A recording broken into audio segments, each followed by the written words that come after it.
আসসালামু আলাইকুম প্রিয় দর্শক, অন্য মঞ্চের আলাপচারিতায় আপনাদের সকলকে স্বাগত জানাচ্ছি। নমস্কার, আমি তরুণ ঘোষ। একটা অপ্রাপ্তি সফর নিয়ে কি পেলেন তারেক রহমান? উল্টে চটালেন দুটো দেশকে, এক হচ্ছে ভারতবর্ষ আর দুই হচ্ছে আমেরিকা। দুজনেরই কিন্তু একটা জায়গা নিয়েই গন্ডগোল, সেটা হচ্ছে দৃষ্টি একটা জায়গাতেই বড় ভালো, সেটা হচ্ছে বাংলাদেশ। আমি বহু আগে বলেছিলাম যে বাংলাদেশ হবে আন্তর্জাতিক খেলার মাঠ। এখন তো সে আন্তর্জাতিক খেলার মাঠেই তো পরিণত হয়েছিল। আমি বহু দূরদর্শিতার পরিচয় দিয়েছিলাম যখন 2025 সালে আমি বলেছিলাম। তো এখন এই আন্তর্জাতিক খেলার মাঠে দুই খেলোয়াড় এখন তো পুরো দমে নেমে গেছে, যে যার শক্তি প্রদর্শন করছে। আচ্ছা, দুপুরের ভিডিওতে আমি একটা ভুল বলেছি। ভুলটা হচ্ছে, আমাদের এখানে যিনি এসছেন চীনের, তিনি হচ্ছেন বিদেশ মন্ত্রী ওয়াং ই। আমি রাষ্ট্রদূত বলে দিয়েছিলাম। এই ভুলের জন্য আমি ক্ষমা চাইছি। দ্বিতীয় হচ্ছে, ওয়াং ই এখানে এসে তিনি যেটার উপরে জোর দিয়েছে সেটা হচ্ছে আরআইসি এবং ব্রিক্স। আরআইসি এবং ব্রিক্স যদি না গঠন করা যায় খুব সত্তর, তাহলে পরে এই আমেরিকার বঙ্গোপসাগরের ঢোকার যে একটা চেষ্টা, সেই চেষ্টা ব্যর্থ করা যায়। এবং তিনি নিশ্চিত করে গেছেন, যেটা আমি আগে বলেছিলাম, যে তাদের প্রেসিডেন্ট শি জিনপিং এবং ভ্লাদিমির পুতিন, রাশিয়ার প্রেসিডেন্ট, দুজনে একসঙ্গে ভারতবর্ষে আসবেন এই ব্রিক্স সম্মেলনের আগেই, যে কোনো দিন, ডেট ফিক্স হয়নি। তো এই ব্রিক্সকে সব থেকে ভয় পায় হচ্ছে আমেরিকা। কারণ ব্রিক্স যদি গঠন হয়ে যায় তাহলে পরে কিন্তু ডলারের অধঃপতন কিন্তু একেবারে অবধারিত। সেটা আমেরিকা কোনোভাবেই মেনে নেবে না, এই ডলারের পতন। কারণ এবার B for Brazil, R for Russia, I for India, C হচ্ছে চায়না, এস হচ্ছে সাউথ আফ্রিকা। তার সঙ্গে এখন জুড়ে যাচ্ছে অস্ট্রেলিয়া, জাপান, তারপর ইন্দোনেশিয়াও আসছে, ইরান তো আগেই আছে, আমি বলে দিয়েছি ইরান আছে, এবং বাংলাদেশ পরবর্তী যে সরকার হবে, বাংলাদেশের স্থিতিশীল সেই সরকার থাকবে। তারপরেতে আপনার ওদিকে ফ্রান্স বোধহয় খুব সম্ভবত, আর কি এর মধ্যে থাকলো ব্রিক্স এ ভেঙে ইউরোপিয়ান ইউনিয়ন থেকে বেরিয়ে এসে, যেমন ব্রিটেন বেরিয়ে গেছে, শোনা যাচ্ছে, কনফার্ম খবর নয়, শোনা যাচ্ছে ফ্রান্স ব্রেক্সিট করে এইখানে জয়েন করবে। কারণ আমেরিকার এই দাদাগিরি তাদের কারোর পছন্দ হচ্ছে না। সেক্ষেত্রে বাংলাদেশ হচ্ছে একটা উর্বর ভূমি, যেটা আমেরিকার একটা চারণ ক্ষেত্র হতে পারে। তাই নানান ধরনের চুক্তি ফুক্তি করে, গোলামি চুক্তি ফুক্তি করে আমেরিকা বাংলাদেশকে বেঁধে ফেলেছিল। এখন সেই দেশের প্রধানমন্ত্রী, নির্বাচিত প্রধানমন্ত্রী, তিনি চলে গেলেন আমেরিকাকে উপেক্ষা করে সোজা চীন। অন্য কোথাও গেলে তার কিন্তু কোনো অসুবিধা হতো না। তিনি যদি সৌদি আরব চলে যেতেন, তিনি যদি ইউএই চলে যেতেন, কিংবা কাতার চলে যেতেন, যে কোনো মুসলিম রাষ্ট্র অথবা খ্রিস্টান রাষ্ট্র, তার কিন্তু কোনো ক্ষতি হতো না। কিন্তু যে প্রতিদ্বন্দ্বী, যাকে দূরে ঠেলে রাখার জন্য ব্রেন ক্রিস্টেনসনকে বিশেষ দায়িত্ব দিয়ে বাংলাদেশে পাঠানো হয়েছে, তার বারবার বোঝানো সত্ত্বেও তারেক রহমান তাকে উপেক্ষা করে চায়না সফরে গেলেন। আসলে তার একটা দৃঢ় বিশ্বাস ছিল যে এই আর্থিক সংকট থেকে একমাত্র চায়নাই আমায় বার করতে পারে। কারণ এডিবি টাকা দিচ্ছে না, কারণ এশিয়ান ডেভেলপমেন্ট ব্যাংক টাকা দিচ্ছে না, আমেরিকার যত রকম আমরা সংস্থাগুলো আছে, এই সংস্থাগুলো তারা কেউ টাকা দিচ্ছে না। ফলে বাজেট কমপ্লিট করাটা তার কাছে এখন খুব কঠিন হয়ে দাঁড়িয়েছে। তাই তিনি একেবারে ছুটে গিয়েছিলেন চীনে, কিন্তু ব্যর্থ মনোরথ হয়ে ফিরে আসার পর এখন সরকারের বুকে কুলু পেটে গেছে, সরকার আর কোনো কথা বলছে না। তারেক রহমান তো চায়না গেলেন, আমেরিকা কি ভাবছে, গুগল কি বলছে শুনুন। বাংলাদেশের প্রধানমন্ত্রী তারেক রহমানের চীন সফর নিয়ে যুক্তরাষ্ট্র উদ্বেগ প্রকাশ করেছে এবং বেইজিং এর সঙ্গে গভীরতর কৌশলগত ও অর্থনৈতিক সম্পর্ককে বঙ্গোপসাগরে পশ্চিমা নিরাপত্তা এবং ভূ রাজনৈতিক স্বার্থের প্রতি একটি চ্যালেঞ্জ হিসেবে দেখছে। তার মানে আমেরিকা যেটা করতে চাইছে সেটাকে চ্যালেঞ্জ জানানো হচ্ছে। মার্কিন প্রতিক্রিয়া বেশ কয়েকটি মূল গতিশীলতা দ্বারা গঠিত হয়। এক, নিরাপত্তার উদ্বেগ, যুক্তরাষ্ট্র বাংলাদেশ ও চীনের মধ্যে সম্প্রসারণশীল প্রতিরক্ষা সহযোগিতা এবং সম্ভাব্য সামরিক প্রযুক্তি চুক্তিকে আঞ্চলিক স্থিতিশীলতার মধ্যে হুমকি হিসেবে দেখছে। আঞ্চলিক স্থিতিশীলতা তার মানে আমেরিকার চোখে বিঘ্নিত হচ্ছে।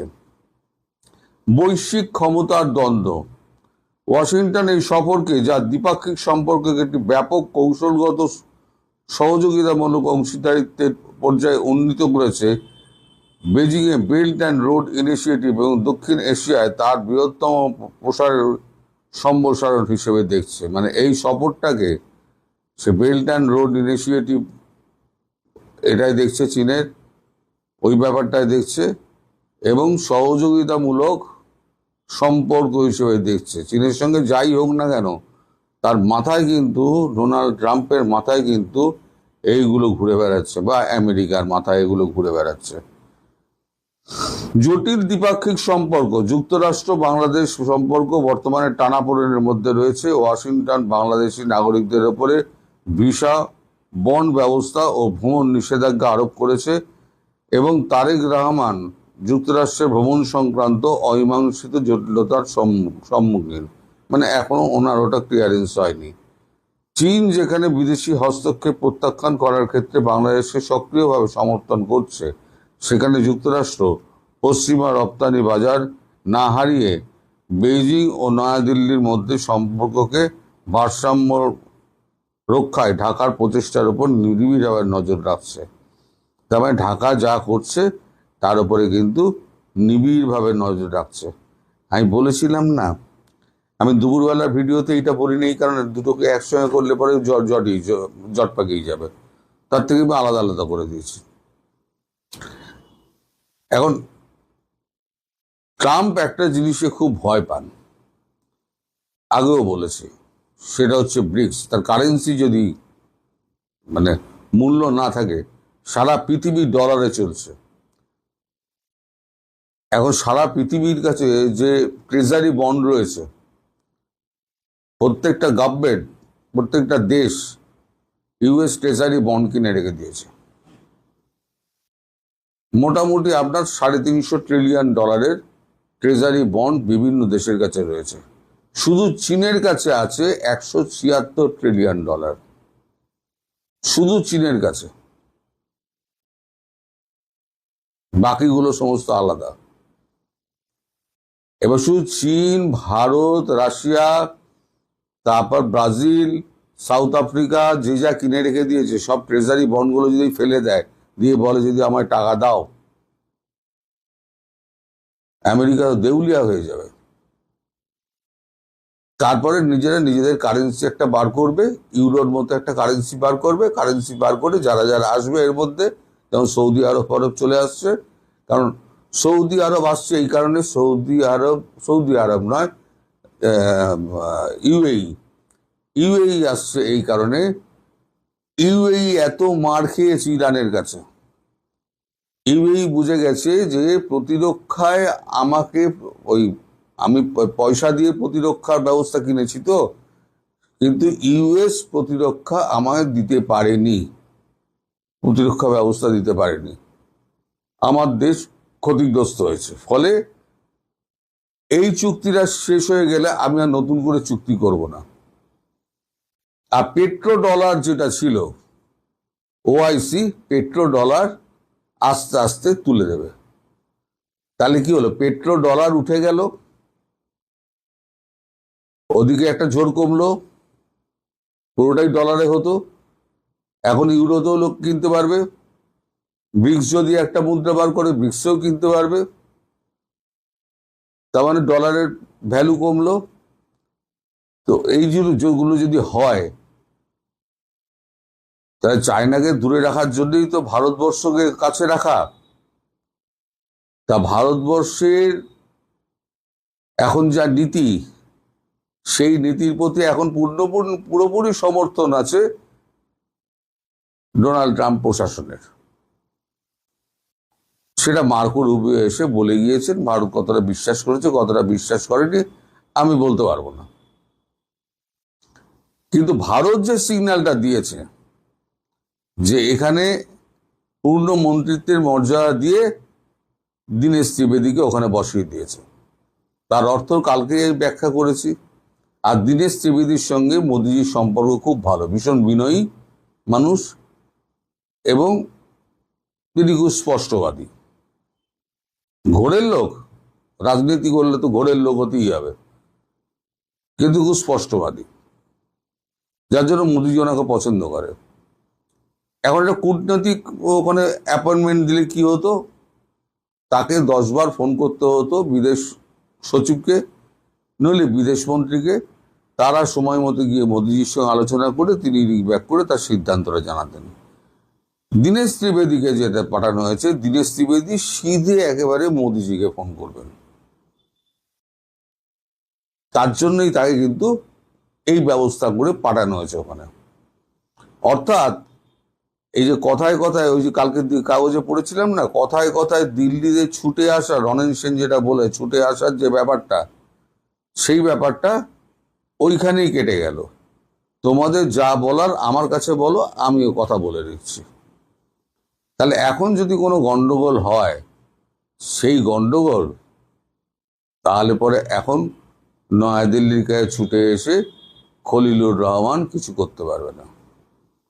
আর আমার আশঙ্কা, সত্যি কি মিথ্যে পরে দেখতে পাবেন আপনারা, মার্কো রুবিও খুব শিগগিরই খলিলুর রহমানকে ডেকে পাঠাবে, ডেকে পাঠিয়ে এর ব্যাখ্যা চাইবে। হয়তো ডেকে এত করে পাঠিয়েছে, সে খবর আমরা জানি না, কিন্তু পাঠাবে তো নিশ্চিতভাবে। আপনারাও জানেন, বুঝতে পারছেন, আমরাও বুঝতে পারছি। আর এবার নিষ্পেষণ কাকে বলে, মানে কাঠের ঘানিতে ফেলে তেল যেরকম বার করে না, নিষ্পেষণ কাকে বলে, আমেরিকা এবার দেখিয়ে দেবে বাংলাদেশকে। আর ভারত চুপচাপ বসে বসে দেখবে। খুব বেড়েছিলি বার, তারাই বলেছি, পেটে দানা পানি না পড়লে তাহলে ধর্ম টর্ম সব ভোগে চলে যাবে, জানলা দিয়ে পাখি হয়ে উড়ে বেরিয়ে যাবে ধর্ম। যাই হোক, আপনারা দেখতে থাকুন। এখন তেলের ঘানিতে ফেলে রসকস কি করে বার করে, তার জন্য আপনাদের কটা দিন অপেক্ষা করতে হবে। আপনাদের কপালে চরম দুর্ভোগ, তার জন্যই আমি বলেছি দুর্ভিক্ষের জন্য তৈরি থাকুন। বেশ ঢাকঢোল পিটিয়েই বাংলাদেশের প্রধানমন্ত্রীর বিদেশ সফর শুরু করলেন। প্রথমে তিনি গেলেন মালয়েশিয়ায়। মালয়েশিয়ার সফরটা ছিল অনেকটা সংক্ষিপ্ত। সেখানে মালয়েশিয়ার প্রধানমন্ত্রী তার ফেসবুক পেজে আমাদের প্রধানমন্ত্রীকে নিয়ে একটি স্ট্যাটাস দিয়েছেন, সেখানে হাবিবের একটি গান বাজিয়েছেন। এটিই ছিল মূলত মালয়েশিয়া সফরে আমাদের প্রধান প্রাপ্তি।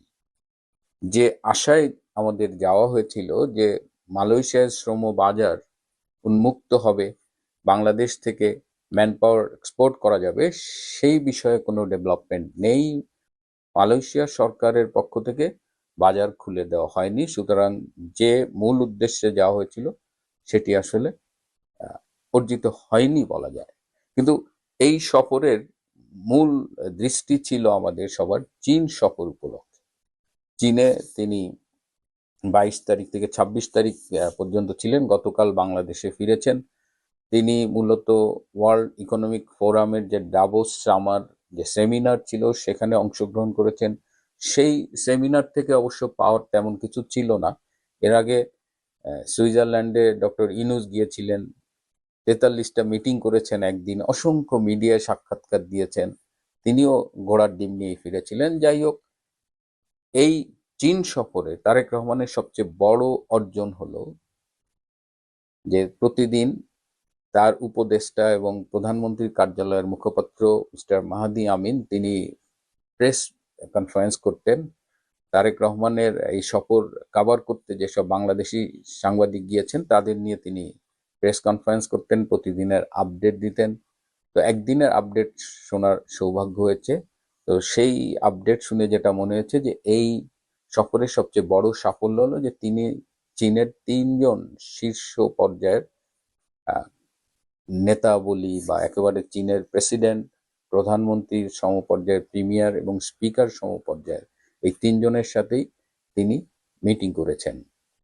তারেক রহমানের এই সফরটি ছিল মূলত চীনের যে প্রিমিয়ার লি কিয়াং তার আমন্ত্রণে। শি জিনপিং ভীষণ ব্যস্ত সময় কাটাচ্ছেন। আমি ওদের যে চীনা বার্তা সংস্থা জিনহুয়া সেটা দেখলাম, সেখানে দেখলাম যে কাম্বোডিয়ার সাথেও এই চীনা নেতৃবৃন্দের মিটিং হয়েছে এবং সেটি তারা অনেক বেশি হাইলাইট করেছে বাংলাদেশের মিটিং এর চাইতে। যাই হোক, বাংলাদেশ মিটিং সম্পর্কেও সেখানে আছে। যে দুটো জিনিস আমরা আশা করেছিলাম এই সফর থেকে, সেটা হলো যে তিস্তা ব্যারেজের যে মহাপরিকল্পনা সেখানে চীনের অর্থায়ন, এবং যেটা বাংলাদেশের মিডিয়ায় পরবর্তীতে দেখলাম যে তিস্তা ব্যারেজ নিয়ে কথা নেই, কিন্তু বাংলাদেশ, মিয়ানমার, চীনের কুনমিং পর্যন্ত যে অর্থনৈতিক করিডোর, এটা নিয়ে বাংলাদেশের মিডিয়ায় ব্যাপক হাইলাইট করা হয়েছে। কিন্তু আসলে কি হয়েছে, যে যৌথ বিবৃতিটা ইংরেজিতে আমি দেখলাম, এটা জিনহুয়ার ওয়েবসাইটে আছে, সেখানে কেবলই আমার কাছে মনে হচ্ছে যে শব্দের খেলা। এই দুই চুক্তি পড়লে মনে হয় যে সবই তারা করবে, কিন্তু স্পেসিফিক কিছুই নেই। তিস্তা ব্যারেজ মহাপরিকল্পনার ব্যাপারে চীন সরাসরি আকারে ইঙ্গিতে বলে দিয়েছে যে তারা এই মুহূর্তে এটি ফান্ডিং করবে না। আপনাদের নিশ্চয়ই মনে আছে যে আওয়ামী লীগ সরকারের আমলে চীনের সাথে এই তিস্তা ব্যারেজ নিয়ে অনেক কাজ হয়েছিল, মোটামুটি কি হবে টোটাল প্ল্যানিংটাও হয়েছিল। কিন্তু শেষ মুহূর্তে 2024 সালে নির্বাচিত হবার পরে শেখ হাসিনা যখন চীনে যান, তখন চীন থেকে যখন এই তিস্তা ব্যারেজ পরিকল্পনা বাস্তবায়নের কথা বলা হয়, তখন শেখ হাসিনার সরকারের পক্ষ থেকে বলা হয়েছিল যে বর্তমান বাস্তবতায় এই তিস্তা ব্যারেজ তারা সবাইকে নিয়ে করতে চায়, এখানে চীনেরও একটা স্টেক আছে, এখানে ভারতেরও একটা স্টেক আছে, সুতরাং তারা শুধুমাত্র চীনের সাথে এই ব্যারেজটা করতে পারবে না, এবং যার ফলে চীনের সাথে একটা দূরত্ব তৈরি হয়েছিল সেই সময়। আপনাদের মনে আছে যে শেখ হাসিনা তার সফর সংক্ষিপ্ত করে একদিন আগে ফিরে এসেছে। কিন্তু আজকে চীন এই তিস্তা ব্যারেজ করবে কিনা, চীনের কাছে যখন সাহায্য চাইছে বাংলাদেশ সরকার, তখন চীন খুব স্পষ্টভাবে না বলে দিয়েছে। কারণ চীন এই মুহূর্তে ভারতের সাথে সম্পর্ক উন্নয়নে অধিক মনোযোগী, তারা ভারতকে কোনো কারণে চটাতে চায় না। এবং তিস্তা ব্যারেজটা এমন একটা ইস্যু যেখানে যদি শুধুমাত্র ভারত করে তাহলে চীন রুষ্ট হবে, শুধুমাত্র চীন করলে ভারত রুষ্ট হবে। সেইখানে একটা মিউচুয়াল আন্ডারস্ট্যান্ডিং খুব জরুরি। এবং বিশ্ব বাস্তবতায় আমি বারবার বলছি যে RIC কিন্তু এখন একটা বাস্তবতা, একদম রাশিয়া, ইন্ডিয়া, চায়নার যে 3 দেশীয় জোট, এবং ব্রিক্সও খুব অ্যাক্টিভ। এবং আপনারা জানেন যে চায়না এবং ভারতের মধ্যে যে বিভিন্ন রকমের কনফ্লিক্ট ছিল সেগুলোকে তারা মিনিমাইজ করে সম্পর্ক উন্নয়ন করছে, এবং তারা সবাই সম্মিলিতভাবে আমেরিকার যে সুপ্রিমেসি সেটাকে চ্যালেঞ্জ করতে চাচ্ছে। তো সেই জায়গা থেকে চীন কখনোই বাংলাদেশের জন্য এই ঝুঁকি নেবে না যে তারা ভারতকে রুষ্ট করবে বা বিশ্ব রাজনীতির যে বর্তমান যে গতি প্রকৃতি সেটিকে ব্যাহত করবে। সুতরাং তিস্তা ব্যারেজ বাদ, এখন রইল অর্থনৈতিক করিডোর মিয়ানমার হয়ে চায়না পর্যন্ত বাংলাদেশ। এই করিডোর নিয়ে তো বাংলাদেশে কম জল ঘোলা হলো না। এখন এই মিয়ানমার কে কেন্দ্র করে ভারতের স্টেক আছে, রাশিয়ার স্টেক আছে, চায়নার স্টেক আছে, এখন আমেরিকাও তার স্টেক চায়, এই রিয়ার আর্থ মিনারেলের ভাগ চায়। তো এইখানে বাংলাদেশ থেকে চীন পর্যন্ত এই করিডোর কে করবে, এই বিনিয়োগটা কে করবে? যদিও চায়না বলেছে তাদের যে বেল্ট অ্যান্ড রোড ইনিশিয়েটিভ তারা সেটা এগিয়ে নিয়ে যাবে, কিন্তু এই যে ইকোনমিক করিডোরের কথা বলেছে এই বিনিয়োগে এই মুহূর্তে চায়না প্রস্তুত নয়। তারা আপাতত শব্দটা বলেছে, যেমন তিস্তা ব্যারেজ নিয়েও বলেছে যে আপাতত তারা তিস্তা ব্যারেজ নিয়ে ফান্ডিং করতে রেডি না, ভাবছে না। আবার এই করিডোরের কথা, এই করিডোরে ফান্ডিং করবে কে? এই করিডোরে ফান্ডিং করতে গেলে আমেরিকার সাথে যে 3টা চুক্তি বাংলাদেশ সরকার স্বাক্ষর করেছে সেই 3টা চুক্তি অনুযায়ী তো এইখানে এই করিডোর করতে গেলে যারা বিনিয়োগ করবে তাদের ব্যাপারে আমেরিকার ক্লিয়ারেন্স লাগবে। সো চায়না স্পষ্টভাবে বুঝিয়ে দিয়েছে যে তাদের পক্ষে এখন আর এই ঝুঁকি নিয়ে বিনিয়োগ করা সম্ভব না, কারণ চায়না ইতিমধ্যে ভেনিজুয়েলায় অনেক লস করেছে, 4-5টা দেশে কিন্তু তাদের বিনিয়োগ ঝুঁকির মুখে আছে। সুতরাং আমেরিকার সাথে এই চুক্তি করে আবার চায়নার বিনিয়োগ আশা করা, এটা মনে হয় যে এই মুহূর্তে একটু বেশি হয়ে যায়, বিশেষ করে এই ইকোনমিক করিডোরের জন্য। তবে এই সফরে একটা ইন্টারেস্টিং বিষয় ছিল যে ওই যে বাটপার আশিক চৌধুরী নামের এক বাটপার, যার ইংরেজিতে প্রেজেন্টেশন দেখে বাঙালি জাতি একেবারে হুমড়ি খেয়ে পড়ে। কিন্তু আমি আমার এই সামান্য জীবনে, আমি তো মাস্টারি করেছি পৃথিবীর, আমি অসংখ্য কনফারেন্স অ্যাটেন্ড করেছি, সোজা কথা। তা আমার কাছে কখনোই মনে হয়নি যে আশিকের প্রেজেন্টেশন আহামরি কিছু। তো তার প্রেজেন্টেশনে এমন ভাব যে পুরা চীনের বিনিয়োগকারী ব্যবসায়ীরা সবাই বোধহয় বাংলাদেশে এসে ঝাঁপায় পড়বে। যাই হোক, প্রধানমন্ত্রী ফিরেছেন, তার চালা চামুন্ডরা বাঙ্গু মিডিয়া নানানভাবে এটা হাইলাইট করার চেষ্টা করছেন, কিন্তু বাস্তবতা হলো যে বিশাল এক অশ্বডিম্ব নিয়ে ফিরেছেন তারেক রহমান।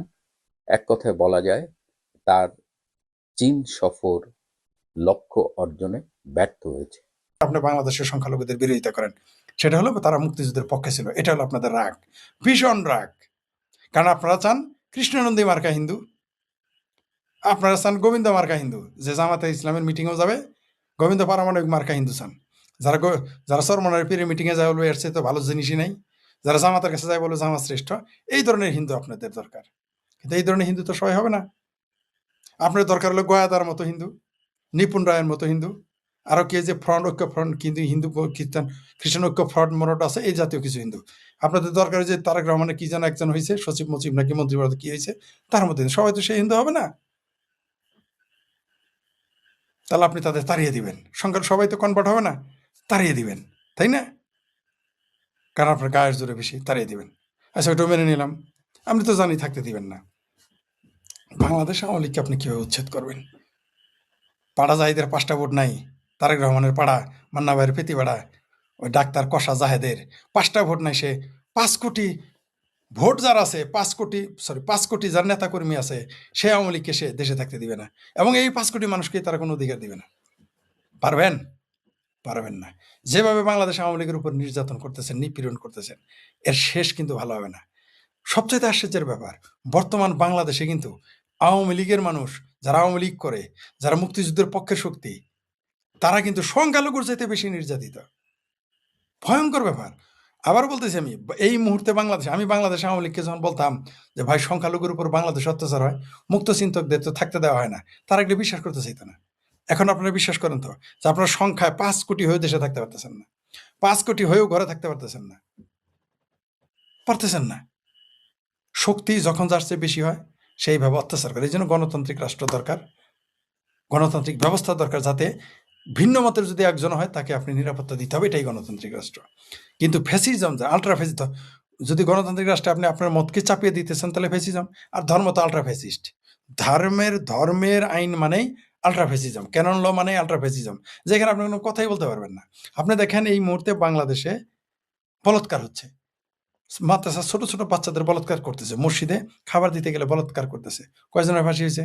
এমনকি আপনি মামলা করতে পারেন না এই মুহূর্তে, শরিয়া আইন আসলে তো আরো পারবেন না, যে মৌলভী সাহেবের বিরুদ্ধে অভিযোগ বলাৎকার করছে, এই অভিযোগ দিচ্ছেন এই কারণে তো আপনার ফাঁসি হয়ে যাবে, আপনার যে অর্ধেক মাটি থেকে এরা পাথর মারবে।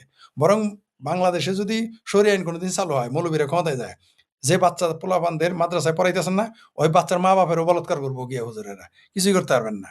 লিগার আগে না আমার কথা, এখনই পারেন না মৌলবীর বিরুদ্ধে কথা বলতে। আমার একজন না কয়েকজন আমাকে বলেছে যে তাদের সন্তানেরা বা তারা শুধু বলেছে যে বোরকা পরলে যদি সম্ভ্রম ধর্ষণ না হতো তাহলে মাদ্রাসার পোলাপান বলৎকার হয়ে যায়, এর জন্য বলছে সে নাস্তিক। কি করবেন আপনি? এটা একজন না, বহু মানুষকে বলে। আপনি মৌলবীদের সমালোচনা, আকাম কুকামের সমালোচনা করবেন, আপনি নাস্তিক, মুরতাদ। আপনি যখনই মুক্তিযুদ্ধে মৌলবীদের ভূমিকা নিয়ে কথা বলবেন তখন আপনি ভারতের দালাল এবং নাস্তিক মুরতাদ। আপনি যখনই মৌলবীরা বলবেন তুমি তো বলৎকার করো, এই তুই নাস্তিক, আনলে ভারতের দালাল, ইসলামের দুশ্মন, ইসলামোফোবিয়া। আর বাংলাদেশে কিছু ওই যে ওয়াইসি ফয়সি জাতীয় কিছু আছে, কিছু ওই যে কি আরো আছে, আর ভুলে গেলাম, কিছু ফেসবুক আর আছে, তারা আবার বলে ইসলামোফোবিয়া, মানে একটু ইন্টারন্যাশনাল লেগে। আরে ভাই তুমি বলাৎকার করে ক্যান্সার বানায় ভালো, তোমার বিরুদ্ধে বলা যাবে না, তোমার বিরুদ্ধে না, তোমার আমি সেই ভিকটিম গিয়ে আদালতে যেতে পারবেন এটা বললেই সে ইসলামোফোবিয়া, ওটা ইসলামোফোবিয়া হয়ে যায়। মানুষ কেটে মেরে ফেলবে ওটা বললে তখন ইসলামোফোবিয়া হয়ে যায়। যেটা বলতেছিলাম, বাংলাদেশ আওয়ামী লীগকে আপনি উচ্ছেদ করতে পারবেন না, সংখ্যালঘুদের তো থাকতে দিবেন না, ওকে চলে যেতেই হবে। মুক্ত চিন্তকদের তো পক্ষে বলার কেউই নেই, বরং মুক্ত চিন্তকেরা সকল সংখ্যালঘু এবং যারা নির্যাতিত তাদের পক্ষে বলে, কিন্তু আমাদের পক্ষে বলার কেউ নেই। আমাদের মুক্ত চিন্তকদের বলেন, বাংলাদেশে কোন এমপি বলেছে যে বাংলাদেশে মুক্ত চিন্তকদের থাকার জায়গা দিতে হবে, তাহলে তোমরা তারা আবার কেন, তাদের কথা বলার অধিকার আছে কেউ নাই। অন্তত হিন্দুদের পক্ষে বলার অধিকার আছে। যে সংসদে একজন বলেছেন, ফজলুর রহমান, কি করেছে জানেন? তার বিরুদ্ধে ফতোয়া দেয়। আমি একটু আগে আজকে এক লাইভে গিয়ে বলে আসছি, ফজলুর রহমানের বিরুদ্ধে ফতোয়া দেওয়া শুরু হয়ে যাবে, অলরেডি ফতোয়া দেওয়া শুরু হয়ে গেছে তার বিরুদ্ধে। এমনিতেই এর আগে বীর মুক্তিযোদ্ধা ফজলুর রহমানকে মৌলবীরা বলছে তার জানাজা করবেন, আর সংসদে ভাষণ দিচ্ছে না, তো মূর্তি বানাবে, তোমার কি সমস্যা? তুমি, ওরা মূর্তি বানায়, আমরা মসজিদ বানাবো 25 তলা, এখন বলতেছে যে 300 ফুট মূর্তি বানাবে, তাহলে 25 তলা মসজিদ তো ছোট, এই জন্য তারা ফতোয়া দেওয়া শুরু করছে যে কাফের, হ্যান ত্যান ইত্যাদি ইত্যাদি। মানে একটা মূর্তি, একটা নামের মূর্তি এতই শক্তিশালী, মূর্তির নাকি কোনো ক্ষমতা নাই? মাটির মূর্তি, পাথরের মূর্তির কোনো ক্ষমতা নাই? আমি তো দেখতেছি অনেক ক্ষমতা। আমিও আগে বিশ্বাস করতাম মূর্তির কোনো ক্ষমতা নেই, কারণ আসলে তো পাথরের মূর্তির কি ক্ষমতা আছে। কিন্তু এইবার দেখলাম আমি পলাশবাড়িতে, রংপুরের পলাশবাড়িতে একটা রাম মূর্তি স্থাপন করতে গিয়েছে, কি যেন তার নাম, কি যেন, কি চন্দ্র, আর ভুলে গেলাম নামটা এখন, হরিদাস চন্দ্র। তার যদিও তাকে নিয়ে অনেক বিতর্ক আছে। এই বিতর্কিত ব্যক্তিটি একটি এবং সাধারণ মানুষ, নিম্নবর্গের হিন্দু এবং সাধারণ মানুষ, পড়ালেখা করে নাই বলে, এমন কোনো রাজনৈতিক নেতা না, সে শুধু একটা মূর্তি বানাইতেছে 82 ফুট, পুরো বাংলাদেশ কেঁপে উঠেছে। 95% মুসলমান আর জনতার দেশে 10 লাখ মসজিদ মাদ্রাসা থাকার পরেও একটা মূর্তির জন্য পুরো বাংলাদেশ কেঁপে উঠেছে। তাহলে কি বোঝা গেল মাটির মূর্তির ক্ষমতা আছে? এখন আমার বিশ্বাস করতে আমি বাধ্য। আমি তো বিশ্বাস করি না, আমি বিশ্বাসই করি না। আমি তো ওই যে আল্লাহ, খুদা, ভগবান তাদের ক্ষমতা আছে তাই বিশ্বাস করি না। যদি তাদের ক্ষমতা থাকতো, 2 বছরের শিশু দর্শনে ফিরাইতে পারে না, তাদের এত দেবতা থাকে, এত ফেরেস্তা থাকে, ফিরাইতে পারে না। 2 বছরের শিশুর যৌনাঙ্গ ব্লেড দিয়ে কেটে ফেলে বাংলাদেশে দর্শন করে, 2 বছরের শিশু। 5 বছরের শিশুরে মৌলভী মসজিদে দর্শন করে। 2 বছরের শিশুকে কেটে টুকরো টুকরো করে ফেলে, 1 বছরের শিশুকে কেটে টুকরো টুকরো করে ফেলে। কোনো ভগবান, আল্লাহ, খুদা এসে উদ্ধার করতে পারে নাই, তার ফেরেস্তারও পারে নাই, তার দেবতারও পারে নাই, পারবেও না কোনোদিন, আমি জানি না। কিন্তু এখন দেখতেছি স্রেফ একটা মাটির মূর্তির এত ক্ষমতা, বা একটা পাথরের মূর্তি, রামের মূর্তি এত ক্ষমতা যে পুরো বাংলাদেশ হিল গয়া। साला एक राम मूर्ति 82 फीट का एक राम मूर्ति बांग्लादेश को हिला दिया, इस्लाम को हिला दिया, 10 लाख मस्जिद मदरसा को हिला दिया, सिर्फ साला एक राम मूर्ति একটা রাম মূর্তি পুরো বাংলাদেশ কাঁপায় ফেলেছে। এখন আমার কেন যেন মনে হইতেছে, বললাম তো আগে, আল্লাহ, খুদা, ভগবানের শক্তি আছে কিনা আমার সন্দেহ আছে, গডের শক্তি আছে কিনা আমি যথেষ্ট সন্দেহ করি, এবং এখনো করি। তাদের কোনো ক্ষমতা নেই। থাকলে ওই 2 বছরের শিশু, কুকুরটা না খায় থাকতো না, মানুষ না খায় থাকতো না, দুর্ভিক্ষে মানুষ মারা যেত না, এটা আমি মনে করি। কিন্তু এখন দেখি, ওরে বাবা, আল্লাহ, কোথা, গড, ভগবান তো দূরের কথা, একটা পাথরের বা মাটির মূর্তির যে কি ক্ষমতা রে বাবা রে বাবা। এই কোথাকার কোন রংপুর পলাশবাড়িতে একটা মূর্তি বানাইতেছে 82 ফুট, তাতেই কাঁপে উঠছে। তাহলে 882 ফুট বানাইলে কি উপায় হবে? তাহলে যদি 882 ফুট রামের মূর্তি বানায়, তার না জানি কত ক্ষমতা হবে। যাই হোক, সেটা অন্য প্রসঙ্গ। যেটা বলতেছিলাম, বাংলাদেশ আওয়ামী লীগকে আপনারা এই যে যেভাবে নির্যাতন করতেছেন, এই মুহূর্তে সারা পৃথিবীতে যুদ্ধরত দেশ বাদ দিয়া, সংঘর্ষ হচ্ছে ওগুলো বাদ দিয়ে, যে দেশে যুদ্ধ নেই এমন দেশে সবচেয়ে বেশি নির্যাতিত দল হচ্ছে বাংলাদেশ আওয়ামী লীগ। এই মুহূর্তে বাংলাদেশ আওয়ামী লীগ সংখ্যালঘু হিন্দুদের চাইতে বেশি বিপদে আছে। কারণ সংখ্যালঘুরা অন্তত ঘরে থাকতে পারতেছে, বাড়িতে থাকতে পারতেছে, মামলা করতে পারতেছে, কমপক্ষে সাধারণভাবে জেনারেল মামলা করতে পারবে গেলে আদালতে। কিন্তু বাংলাদেশ আওয়ামী লীগ না কোর্টে যাইতে পারে, না ঘরে থাকতে পারে, না জেলে থাকতে পারে, না বাইরে থাকতে পারে, না চাকরি করতে পারে, না ব্যবসা করতে পারে। মানে এই মুহূর্তে বাংলাদেশ আওয়ামী লীগ, ছাত্রলীগ, যুবলীগ, কৃষক লীগ, আর শ্রমিক লীগ, তাঁতি লীগ এবং মুক্তিযুদ্ধের পক্ষের শক্তি যারা, তারা ভয়াবহ নির্যাতন নিপীড়নের মুখে, যারা সংখ্যালঘুর চাইতে বেশি নির্যাতিত। কোনো মানবাধিকার সংস্থায় কথা বলতে শুনি না। বাংলাদেশ আওয়ামী লীগ এই মুহূর্তে সবচেয়ে বেশি নিপীড়িত দল, কোনো আন্তর্জাতিক সংস্থাকে বিবৃতি দিতে দেখি না। বাংলাদেশ ছাত্রলীগ এই মুহূর্তে সবচেয়ে বেশি নির্যাতিত দল সারা পৃথিবীতে, কোনো রাজনৈতিক দল, তার পক্ষে কোনো দেশ বিবৃতি দিচ্ছে না। অথচ হীরা আলম যদি তার তার তার তার পেটখাট ডায়রিয়া হয়েছে, তার সম্পর্কে বিবৃতি দিয়ে দিত। কষা জাহিদের পায়খানা কষা, এর জন্য আন্তর্জাতিক বিষয় বিবৃতি দিয়ে দিত।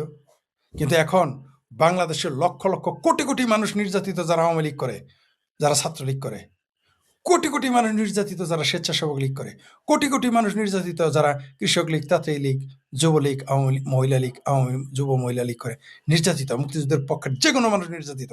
কোনো ব্যক্তি, সংস্থা, আন্তর্জাতিক কোনো সংগঠন কথা বলে না। এরা কত নির্যাতিত এখন বুঝতে পারছেন তো আমাদের ব্যথা? এই যে আমরা যারা মুক্তিযুদ্ধের পক্ষে, আমাদের পক্ষে বলার কেউ নাই। আমিও কিন্তু অন্তত আওয়ামী লীগের পক্ষে বলতেছি, মুক্তিযুদ্ধের পক্ষের মানুষের কথা বলতেছি, সংখ্যালঘুদের পক্ষের কথা বলতেছি, বাক স্বাধীনতার যখন কুক্ষিগত সেখানে কথা বলতেছি। কিন্তু আমাদের পক্ষে কথা বলার কিন্তু ভাই পৃথিবী বাংলাদেশে কেউ নেই। কে আছে যারা বলে তারা দেশের বাইরে? দেশে থেকে একটা লোক আমাদের পক্ষে বলার নাই। বাংলাদেশে একটা এমপি কোনোদিন বিএনপি, আওয়ামী লীগ, জাতীয় পার্টির এমপি বলেছে আমাদের মুক্তিযুদ্ধের পক্ষের মানুষ, যে যারা মুক্ত চিন্তা করে, মুক্ত বুদ্ধি চর্চা করে, তাদেরকে তাদের মতো থাকতে দিন? বলেছে কেউ? কোনোদিন বলে নাই, সম্ভাবনা নেই বলার। তা আমাদের সংখ্যা কম, বাদ দিলাম, আমরা কেউ না, আমরা তো সংখ্যায় কম, আমাদের কোনো এমনি আমাদের ঐক্যও নাই। কিন্তু বাংলাদেশ আওয়ামী লীগ তো একটি শক্তিশালী রাজনৈতিক দল, যারা এতবার ক্ষমতায় ছিল, তাদের পক্ষে কেন বলে না? তাহলে কি আমরা ধরে নিব? এমনকি জাতিসংঘ টু শব্দটি করতেছে না। জাতিসংঘ টু শব্দটি করতেছে না কেন? তবে কি জাতিসংঘ কোনো বিশেষ দেশের পক্ষে কাজ করে? তবে কি জাতিসংঘ কোনো বিশেষ সংগঠনের পক্ষে কাজ করে? মানে জামাত, শিবির, বিএনপির জীবন জীবন, আওয়ামী লীগ, ছাত্রলীগ এদের জীবন জীবন না, এদের জীবন জীবন না, এদের কোনো রাজনৈতিক অধিকার দরকার নেই। কিন্তু আপনারা নিশ্চিত থাকেন, যেটা এর আগেও লিখেছি এবং বলেছি, কিন্তু যে নির্যাতন জামাতেরা, বিএনপিরা, আমার ভাবের পোলারা, রাজাকার আলবদররা শুরু করেছে ৭১-এর মতো ভয়াবহ নির্যাতন, বরং কোথাও কোথাও তার চেয়ে বেশি। কারণ কারণ পাক বাহিনীরা একটা নারীকে একবার দুইবারই ধর্ষণ করত। আর বাংলাদেশে এই রেকর্ড আছে যে আওয়ামী লীগ, ছাত্রলীগ করার দায়ে তার বহুকে জেলে থাকার কারণে ১ বছর যাবত ধর্ষণ করতেছে ছাত্রদল নেতা। নির্মমতা দেখেছেন তো? তো এই যে যে নির্যাতন, কিন্তু আওয়ামী লীগ আসার পরে ক্ষমতায়, যেদিন দেখবেন জামাত নিষিদ্ধ করবে, সারা পৃথিবীতে চলে যাবে ইসলাম খতরে। প্রথমে মিডল ইস্টের যত দেশ আছে, ইরান সহ, এই যে আওয়ামী লীগেরা, খোমেনি লীগ খুলছেন না আপনারা, জামাত নিষিদ্ধ করে দেখেন, ইরানের রাষ্ট্রদূত সবার আগে আপনাদের বিরোধিতা করবে। জামাত নিষিদ্ধ করেন। অনেকে আমার উপর রাগ করেন না, আপনারা যারা ছাত্রলীগ, আওয়ামী লীগ করেন, আমি যখন আপনাদের বলি খোমেনি লীগ, খুব তো রাগ করেন। কিন্তু উচিত কথা একটু খারাপই লাগবে, সত্য কথা একটু খারাপই লাগবে। কারণ মায়ে যদি লাঙ্গের সাথে শয় কারো মাও, সেটা যদি কেউ কাউকে বলে, তাহলে সেটা শুনতে একটু খারাপ শোনা যায়। সত্য তো সত্যই। এই যে এত খোমেনি লীগের পক্ষে আপনারা না, আপনাদের বলে দেয়, যেদিন বাংলাদেশে জামাত ইসলাম নিষিদ্ধ করবেন, আওয়ামী লীগ তো আসবে না আপনারা ক্ষমতায়, সেদিন সবার আগে বিবৃতি দেবে ইরান। বলে দিলাম আপনাদের আমি, এই খোমেনির ইরান বলে দিলাম বিরোধিতা করবে যে ইসলাম খতরমে বাংলাদেশে মৌলবি মারতেছেন। আপনি কি জানেন বাংলাদেশের সন্ত্রাসী কর্মকাণ্ডে ইরানের নাম নেন না? ইরান কত টাকা বিনিয়োগ করেছে আপনারা জানেন এই বাংলাদেশে? শুধু কি সৌদি আরব দিয়েছে, কাতার দিয়েছে, কুয়েত দিয়েছে, দুবাই দিয়েছে, তুরস্ক দিয়েছে, পাকিস্তান দিয়েছে, আর আমেরিকা দিয়েছে? ইরান দেয় নাই বাংলাদেশে? বাংলাদেশে জঙ্গিবাদ, মৌলবাদ উস্কানে ইরানের টাকা নাই? কি মনে করেন তুরস্কই শুধু 20 কোটি টাকা মসজিদে দিয়েছে? আপনি কি জানেন ইরানের এম্বাসি থেকে কত টাকা বাংলাদেশে দেয় এই বাংলাদেশে তাদের মতবাদ প্রচারের জন্য? মৌলবাদ প্রচারের জন্য জানেন আপনারা, খোঁজ নিছেন? কিন্তু আপনাদের আওয়ামী লীগের জন্য, ছাত্রলীগের জন্য একটা বিবৃতি কোনোদিন দিবে না। কই এত না নরেন্দ্র মোদীরে গালাগালি করলেন, এই যে বামপন্থীরা, সামপন্থীরা, তারপরে বাংলাদেশের বাঙ্গুরা, ভারতের বাঙ্গুরা, এবং কি ভারতের চিঙ্কু বাম, বাংলাদেশ চিঙ্কু, এত না নরেন্দ্র মোদী সমালোচনা করেন। দাওয়াত কারে দিছে? নরেন্দ্র মোদীকে। দাওয়াত কিন্তু কোনো বামপন্থীদের দেয় নাই। লজ্জা না একটা? চপেটাঘাত না, জুপেটাঘাত, জুতা পেটা হয়ে গেছেন না? দাওয়াত কিন্তু তারেক রহমানের দেয় নাই, পাকিস্তানের নেতারাও দেয় না। কারে দিছে? নরেন্দ্র মোদীকে। ওই যে গায়েবানা জানা যায় তাও, অথচ বাংলাদেশে গায়েবানা জানা যায় 1 মাস আগে করা শেষ করছে এই যে বাংলাদেশের ছাত্র শিবির। এটাই হলো রাজনীতি। এই বাংলাদেশে কোনোদিনই আওয়ামী লীগের পক্ষে নেবে না। এই বাংলাদেশ যেদিন বিএনপিকে আপনি নিষিদ্ধ করবেন, দেখবেন সবার আগে ইউরোপীয় ইউনিয়ন বিবৃতি দিবে, আমেরিকা বিবৃতি দিবে, সকল উন্নত বিশ্ববিদ্যালয় গণতন্ত্র খতরমে, আর মিডল ইস্ট বলবে ইসলাম খতরমে, জামাত বাতিল করার জন্য। কিন্তু আওয়ামী লীগের পক্ষ কেন দিচ্ছে না? এখানে আওয়ামী লীগের ভাইয়েরা, আপনাদের আন্তর্জাতিক লোক শক্তিশালী করতে হবে। শুধু একটা দেশ বা 2টা দেশের উপরে ভরসা করে আপনারা কি করতেছেন? কাজ করেন না কেন? এখন বলবেন আমরা তো ইংরেজি ভাষা জানি না। ভাই, ইংরেজি ভাষাই জানতে হবে। অনেকে আমাকে বলেছে যে যে ইংরেজি ভাষা জানা, তাই অনেকে অভিযোগ করেছে যে ইংরেজি ভাষা জানা। ইংরেজি ভাষা আমিও খুব ভালো বলতে পারি না। ইংরেজি ভাষাই যে জানতে হবে এমন কোনো কথা আছে? আপনি আপনার ভাষাতেই বলেন, অন্য যোগাযোগ করার কোনো দোভাষী নিয়োগ দেন, সমস্যা কি? কথা বলেন, লেখেন। কি করতেছেন আপনারা? আমি বুঝে উঠতে পারি না। অথচ বিএনপির কোনো কূটনৈতিক শক্তিই নাই। জাপানে জামাত শক্তিশালী, ইউকেতে জামাত শক্তিশালী, অস্ট্রেলিয়াতে জামাত শক্তিশালী। আপনারা আওয়ামী লীগরা কি করলেন 17 বছর? আপনারা আমাদের কথা তো শুনবেনও না, জানি। একটু বললে আমাদের উপরে রাগ করবেন। কি করছেন আপনারা 17 বছর? বা এখনো কি করতেছেন? এখন আসল কথা যদি বলি তাহলে তো সমস্যা। টাকা তো কম ইনকাম করেন নাই। যারা ইনকাম করেছেন তারা কি করবেন? কবর নিয়ে যাবেন? তার জন্য রেখে দিয়েছেন কর্মীদের রক্তের উপরে। ছাত্রলীগ, যুবলীগ, আওয়ামী লীগের কর্মীদের রক্তের উপরে, জীবনের উপরে, সম্ভ্রমের উপরে, তার মা, বোন, ভাগ্নি, মেয়ে, কন্যা, বাস্তির রক্তের উপরে, সম্ভ্রমের উপরে আপনি ক্ষমতায় যাবেন, আর তাদের জন্য কোনো কাজ করবেন না আপনি? কেন? কি কারণে? যাক, সেটা অন্য প্রসঙ্গ, ওটা অন্য দিন বলবো। যেটা বলতেছিলাম, বাংলাদেশ আওয়ামী লীগকে ঠেকাইতে পারবেন না। আজকে যারা বললামই তো, বাংলাদেশ পৃথিবীতে বাংলাদেশ আওয়ামী লীগ একমাত্র রাজনৈতিক দল যারা চরম নিপীড়িত, নির্যাতিত এবং নির্যাতনের শিকার। প্রতি মুহূর্তে তাদের মানুষকে মেরে ফেলা হচ্ছে জেলখানায়, জেলখানার বাইরে, যেখানে পারছে মেরে ফেলতেছে। পুলিশ ডোর টু ডোর গিয়ে খুঁজে। পুলিশি রাষ্ট্র বানিয়ে ফেলেছে পুরো বাংলাদেশ। পুলিশই না, এখন তো আর্মির রাষ্ট্র। যারা বলতো যে পুলিশ ছাড়া এসে দেখ, তারা এখন আর্মি ছাড়া চলতে পারে না। আমরা দেখতেছি এবং হাসি আসে এই কথা শুনে। যারা বলতেন না পুলিশ ছাড়া এসে দেখ, পুলিশ আর্মি ছাড়া তো আসতে পারে না, আপনারা আসেন না আর্মি ছাড়া। আর্মি শুধু বেড়াকায় ফিরে যাইতে দেন। আমি শেখ ফরিদ কি করি আপনাদের কয়টা বাজাই দিয়ে দেখেন না, শুধু আর্মিটা বেড়াকায় ফিরে যায়। আমার টাকাই তো 10,000 লোক ঢাকা শহর দখল করে, শুধু আর্মিটা সরান। আপনাদের এত মুরদ, এত না বলতেন পুলিশ লীগ ছাড়া আসো, পুলিশ লীগ ছাড়া। আপনারা খেলে আর্মি, আপনাদের আর্মি দল, আপনাদের জামাতি আর্মি আগে বেড়াকে যাইতে বলেন, সাড়া ভাড়ায় ফেলাবো। আমার শেখ ফরিদের কথায় 10,000 লোক ঢাকা শহরে গিয়ে অবস্থান নেবে। যেই দিন বলবো সেই দিনই, কমপক্ষে 10,000, সর্বনিম্ন বললাম, নিম্ন মানে যদি নাও যায় 10,000 যাবে। তাহলে শেখ হাসিনাটাকে কয়জন যাবে? মির্জা আজমেরটাকে কয়জন যাবে? শামীম ওসমানেরটাকে কতজন যাবে? ওবায়দুল কাদের সাহেবেরটাকে কতজন যাবে? বা অন্যান্য আইবি রহমানেরটাকে কত যাবে? বা অন্যান্য আওয়ামী লীগের নেতা যারা আছে রাজশাহী, বগুড়া, বরিশাল, তাদের ডাকে কতজন যাবে? কল্পনাই করতে পারবেন না যে কত লোক যাবে। অবশ্য আপনারা আর্মিতেও ঠেকাইতে পারবেন না। আগামী 23শে জুনের মধ্যে আপনাদের নেটো বাহিনী বাংলাদেশে আনতে হবে। তাছাড়া বাংলাদেশ আওয়ামী লীগ ঠেকাইতে পারবেন না। এবং এটা কেন হবে জানেন? কারণ আপনাদের এই জামাত হেফাজতের নিপীড়নের কারণে। কারণ আওয়ামী লীগের ধৈর্যের বাঁধ ভেঙে যাচ্ছে। আমারই তো ধৈর্যের বাঁধ ভেঙে যাচ্ছে। আমি তো আওয়ামী লীগ করি না, কিন্তু আওয়ামী লীগের উপরে যে নির্যাতন, নিপীড়ন আপনারা চালাচ্ছেন, আমারই ধৈর্যের বাঁধ ভেঙে যাচ্ছে। ডিসেম্বরের মধ্যে যদি আওয়ামী লীগের নেতারা বিপ্লবের ডাক না দেয়, আমি দিয়ে বসবো, কি করব? সহ্য হচ্ছে না তো। আমি মাঠে নেমে যাব, আমি মাঠে নেমে যাব। মুখে এইভাবে আর কথা বলবো না, নেমে যাব, তারপর যা হয় হবে। আমি অপেক্ষা করতেছি আওয়ামী লীগের নেতা যে ডিসেম্বর পর্যন্ত দেখব, তারপরে আমরা আমাদের মতো তৃণমূলের সাথে আমরা কথা বলবো কি করা যায়। কারণ এইভাবে এত নির্যাতন হতে পারে না। আপনারা আওয়ামী লীগেরাও সতর্কভাবে সমন্বয় করুন নিজেদের মধ্যে। সেটা অন্য প্রসঙ্গ। যেটা বলতেছিলাম, যারা মনে করতেছেন বাংলাদেশ আওয়ামী লীগকে বাংলাদেশ থেকে উচ্ছেদ করে দিবেন, অত নাহলে আদেশের না, আপনাদের কপালে শুনেছে। হয়তো আওয়ামী লীগকে আরো কিছু মূল্য দিতে হবে। চরম মূল্য তো দেওয়া হয়েছে, আরো কিছু মূল্য দিতে হবে, অনেক দাম দিয়ে কিনতে হবে। 71 সালে 30 লাখ মেরে ফেলেছেন, অগণিত নারী ধর্ষণ করেছেন, এখনো অগণিত নারী ধর্ষণ হচ্ছে, স্বীকার করে না, মানুষ লজ্জায় ভয়ে বলে না। দুইটা কারণে বলে, এক লজ্জা আর একটা ভয়। কত ধর্ষণ মামলা হবে অপেক্ষা করেন না। ওই যে ডর দেখায় যে বাঁশের চিপায় নিতেছেন, বাঁশের আড়ায় কলা গাছের চিপায় নিতেছেন, বা ডাইকে নিয়ে আসতেছেন যে দেখা করো, ভালো আছো, দেখা করো, তোমার খবর কি, এগুলো বলে যে ধর্ষণ করতেছেন, তারা কিন্তু ভুলবে না।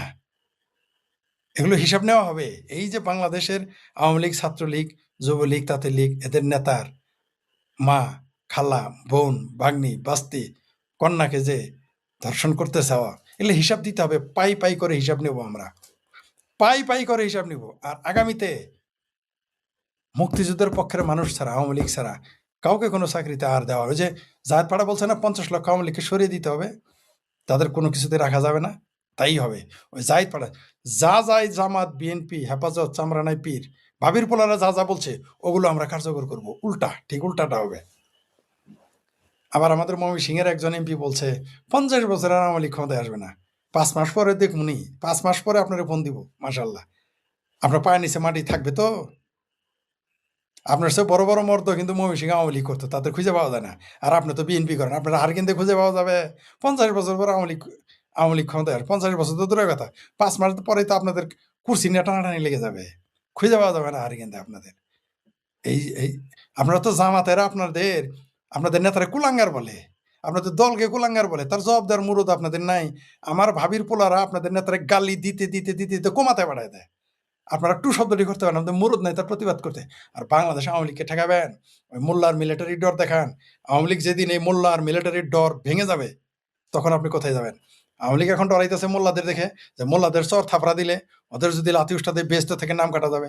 এই ভয়তে এতদিন কিছু বলে নাই, হয়তো এখনো কিছু বলতেছে না, কিন্তু মুখ কিন্তু তারা খোলা শুরু করছে মোল্লাদের বিরুদ্ধে। রইল বাকি মিলিটারির ডর বড়জোর ডিসেম্বর পর্যন্ত। আমি লিখে দিলাম আপনাদের, লিখে রাখেন আমার কথা, যে আগামী ডিসেম্বরের পরে মোল্লার ডর তো মোটামুটি এখন বেহেশতের চিন্তা বাদ দিয়েছে আওয়ামী লীগ, দুনিয়াতেই দুজক বানাই ফেলছে মোল্লারা। আর মিলিটারি ডিসেম্বরের পর দেখবেন মিলিটারি ডর শেষ। আর ডিসেম্বরের পর তো মিলিটারিকে থাকতে দিব না। এই এই সারা দেশে এভাবে এত এত ওই ওই বালুর খাওয়া আর শ্বশুরবাড়ি হাগা, সেনাবাহিনীদের এই সুখ আমরা রাখবো না। ডিসেম্বরের পরে সেনাবাহিনী খেলা দেখতে পারবে। এখন মিশন প্রথমে বন্ধ করব। আমি শেখ ফরিদ বলে রাখলাম, এর আগেও বলেছি, আবার বলে রাখলাম, মসমসায় মিশনে যাওয়া না, ডিসেম্বর থেকে কিন্তু বন্ধ। চাপাচাপি আওয়ামী লীগেরা কি করবে জানি না, আমরা আমাদের মতো কাজ করে যাচ্ছি। মিশন বন্ধ হয়ে যাবে ডিসেম্বরের পরে। সেনাবাহিনীর সুদূর আমরা সোজা করে ফেলবো। আমরা সেনাবাহিনীর সুদূর বাংলাদেশে মিলিটারির সুদূর ও আকারের সুদূর সোজা করে ফেলবো। তোমার দাড়ি রেখে তুমি চিল্লাই যাবা, সেই ব্যবস্থা করে দিব। তা কই যাবা চিল্লায়? পাকিস্তান। কই যাবা চিল্লায়? তুরস্কে, সেই ব্যবস্থা করবো। অবশ্য জনগণ যদি যেতে দেয়। দাড়ি রাখছে না কেবল, কয়দিন পরে জুব্বা পরা টুপি দিয়ে বলবো যাও, 3 চিল্লায় চলে যাও, সেই ব্যবস্থা করবো। আর মিশনে যায় মচমচায় খাওয়া আর বাংলাদেশের জনগণের উপরে নির্যাতন করা, নিপীড়ন করা, তারপর মুক্তিযুদ্ধের পক্ষের এই বাংলাদেশের যত মিলিটারি সব বাই চান্স মুক্তিযুদ্ধ। আগে বিশ্বাস করতাম না এই কথা, এগুলো সব বাই চান্স মুক্তিযোদ্ধা, সবগুলো রাজাকার ছিল। এরা তখন দেখলো যে কোথায় যাওয়া যাবে, অস্ত্র হাতে ট্রেনিং আছে, যুদ্ধ নেমে গেছে। ভারতের একটাও ভারতের পক্ষে ছিল না, মুক্তিযুদ্ধের পক্ষে ছিল না, সবগুলো ছিল গাদ্দার। এই বাংলাদেশে যেগুলো মিলিটারি মুক্তিযোদ্ধা সবগুলোই 95% গাদ্দার। এই যেগুলো মিলিটারি মুক্তিযোদ্ধা দেখেন, এগুলো 95% গাদ্দার। 2-4 জন থাকতে পারে ভালো, এখন বোঝা যাচ্ছে এরা গাদ্দার। প্রথমে ছিল যে 50-50, না 95%। দেখেন না কিভাবে বিএনপির মেজর থেকে জামাতি মেজর হয়ে যায়, জামাতি মেজর হয়ে যায়, দেখতেছেন তো। বাংলাদেশের জনগণ বাংলাদেশ আওয়ামী লীগের মানুষজন শুধু এখন মোল্লার ডরকে চলে গেছে, এখন মিলিটারির ডরটা শুধু যদি যায়, দেখবেন বাংলাদেশে কি ঘটে। শোনেন, যারা আওয়ামী লীগ করেন তাদের বলি, ভাই বারবার বলে, সেটা 1 বছর আগে বলছে, আবার বলি, সাঁতারের উপরে পানি নাই ভাই। 10 ফুটও সাঁতার, কারণ আমরা 6-7 ফুটের উপরে হই না। 10 ফুটও সাঁতার, 20 ফুটের সাঁতার, 200 ফুটও সাঁতার, 2000 ফুটও সাঁতার, ভাই সাঁতার দিয়ে ফেলেন, কিছুই হবে না, নদী পার হয়ে যাবেন, সাগর পার হয়ে যাবেন। কিন্তু ভয় পেলেই ভয়, ডরাইলেই ডর। এই ডরটা আপনাদের ভাঙতে একটু সময় লাগবে জানি। ডিসেম্বরেই দেখবেন এদের মিশন কিভাবে বন্ধ করাই আমরা। আপনারা পারবেন না যারা আওয়ামী লীগ করেন, আমরা জানি কি করতে হবে। আমাদের যেখানে যেখানে কাজ করার কাজ, আমরা কাজে লেগে গেছি। এদের সুদূর এদের ওই যে শেখ হাসিনা তো এদের আসলে যাদের খাওয়াবেন তারাই বেমানি করবে। আমার জীবনেও ঘটেছে, যাদের বেশি খাওয়াইছি তারাই গাদ্দারি করেছে। যাই হোক, সেটা অন্য বিষয়। যারা খাওয়ায় তারা সারা জীবন খাওয়াই যায়, কিছু করার নেই। এই মিলিটারির শেখ হাসিনা 1 বেলার জায়গায় 2 বেলা গোস্তা খাওয়াইছে, তো চর্বি বেড়ে গেছে মোল্লাদের মতো। মোল্লাদেরও 2 বেলার জায়গায় 5 বেলা খাওয়ার ব্যবস্থা করছে, চর্বি বেড়ে গেছে। এই মোল্লাদের চর্বি তো কমে যাবে, খুব শিগগিরই, কারণ কারণ ইসরায়েলের রাষ্ট্রদূত বলছে বাংলাদেশে হামাসের ঘাঁটি আছে, গামাসের ঘাঁটি আছে। বুঝতে পারছেন তো, এতে যে কি সেটা ভাঙ্গা মার দিবে ইসরায়েল, চিন্তাও করতে পারবেন না। আর হইলো বাকি মিলিটারির চর্বি কমানো লাগবে আর কি। কারণ এতে তো কোনো কাম নাই, যুদ্ধ নাই, বুদ্ধ নাই, কিচ্ছু নাই, মানে শ্বশুরবাড়ি খাওয়া, বালুর স্তরে হাগা, কাম নাই তো কোনো। তাই আকাম মুক্তিযুদ্ধের বিরুদ্ধে বাংলাদেশের মূল্যায়ন মিলিটারি কোনোদিন আওয়ামী লীগ এবং মুক্তিযুদ্ধের পক্ষে ছিল না। ওই 5% 10% হিসাব আমি করতেছি না। এখন বলবেন যে এতজন, ওই সংখ্যার কথা বলি নেই, সংখ্যার দিয়ে আপনি ই করেন না, মানে নাই, মানে বেশিরভাগ এদের মুক্তিযুদ্ধের পক্ষে ছিল না, এখনো নেই, ভবিষ্যতেও থাকবে না, এটা আপনারা মাথায় রেখেন। তবে শুরুতে যেটা বলেছি যে বাংলাদেশ আওয়ামী লীগ মুক্তচিন্তক এবং সংখ্যালঘুরা কি থাকতে পারবে না? হয়তো মুক্তচিন্তকেরা তো থাকতে পারবেই না, সংখ্যালঘুদের চলে যেতে হবে, কিন্তু আওয়ামী লীগকে আপনি উচ্ছেদ করতে পারবেন না। আওয়ামী লীগ মাঠে ছিল, আছে এবং থাকবে। আপনি আওয়ামী লীগকে উঠাই দিতে পারবেন না। জাস্ট আওয়ামী লীগের শুধু মিলিটারি ডটটা চলে গেলেই দেখতে পারবেন হাউ মেনি প্যাটিতে হাউ মেনি কম, হাউ মেনি হোয়েট, দেখতে পারবেন, ওয়েট দেখতে পারবেন ডিসেম্বরের পরে খেলা দেখতে পারবেন, দেখাবো আমরা। প্রথমে বললাম তো যে ওই মিশন না, মচমচায় টাকা খাওয়ার ওই ধান্দাকে, দেশের জনগণকে তুমি ক্ষতি করে, মুক্তিযুদ্ধকে ধ্বংস করে তুমি মচমচায় মিশন টাকা খাবা, ওটা বন্ধ করতেছি আগে আমরা। ওয়াকারদের ফাত্রামি বন্ধ আমরা করতে জানি। কলম সবসময়ই বড়, কলম সবসময়ই বড়, লেখনী সবসময়ই বড়। ওই তোমার বন্দুককে আমরা থোড়াই গিয়ার করি, তোমার বন্দুককে, তোমার 1 লক্ষ বন্দুকের চাইতে আমাদের একটা কলমই অনেক শক্তিশালী। সেটা তোমরা ওয়াকার সাহেবরা দেখতে পারবা, ডিসেম্বর থেকে দেখতে পারবা। এখনো সতর্ক হও, এখনো ঘরের ছেলে ঘরে বেড়াকে ফিরে যাও, আমাদের বাধ্য করো না তোমাদের মিশনে যাওয়া বন্ধ করতে। কিন্তু তোমরা গণতন্ত্র ধ্বংস করবা, 72 সংবিধান ধ্বংস করবা, মুক্তিযুদ্ধের স্পিরিট ধ্বংস করবা, আর আমরা বসে বসে আঙুল চুষবো না। কলম সবসময়ই অসির চেয়ে মসি বড়, এটা সবসময় হবে, সবসময় প্রমাণ করব কলম বড়, লেখনী বড়, জ্ঞান বড়, এটা প্রমাণ করে দিব। ডিসেম্বর থেকে খেলা দেখতে পারবা। আমরা অপেক্ষা করতেছি আওয়ামী লীগ কি করে, না করলে আমাদের কাজ আমাদের করতে হবে। দেখ আমরা এবার কিছু, অনেক লম্বা হয়ে গেল আলাপ, যাই হোক।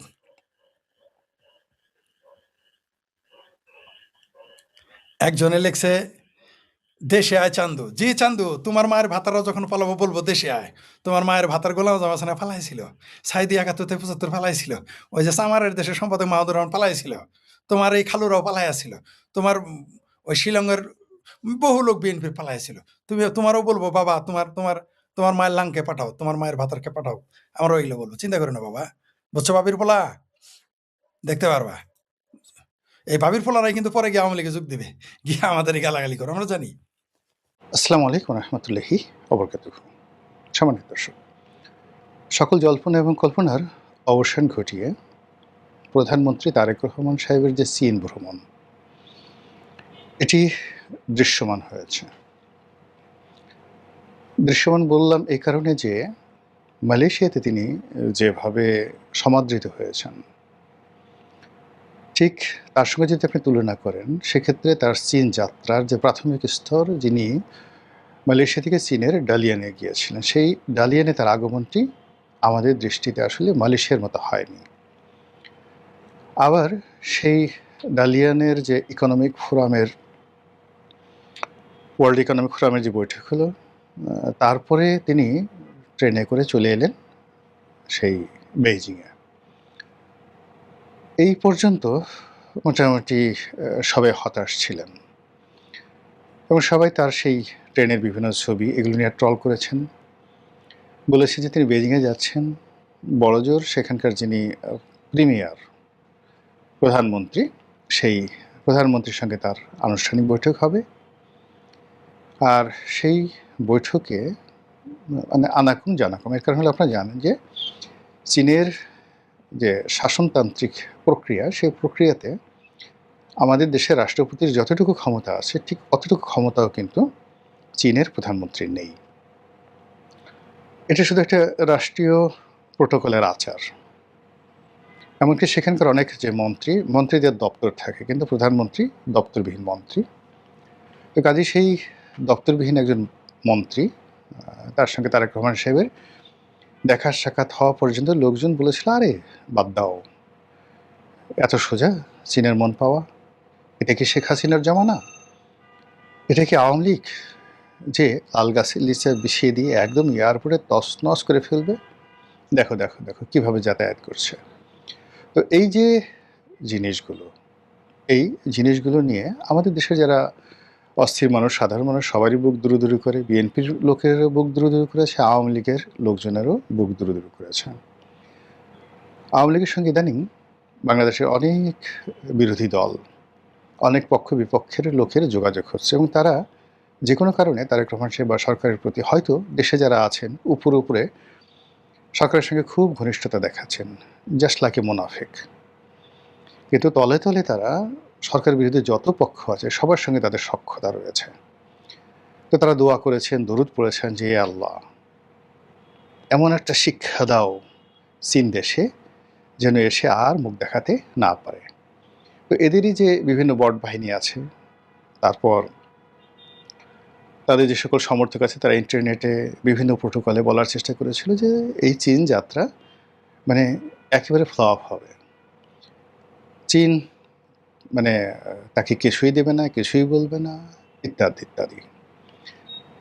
আবার অনেকে বলার চেষ্টা করেছেন যে প্রেসিডেন্ট শি জিনপি তার সঙ্গে তারেক রহমান সাহেবের দেখাই হবে না, দেখা হলে বড় জোর করমর্দন মানে হস্ত মিলানো এই পর্যন্তই।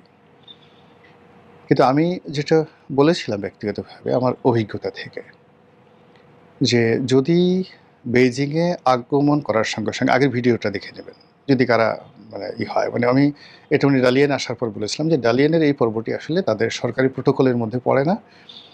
সরকারি প্রোটোকলটা হলো বেইজিংয়ে।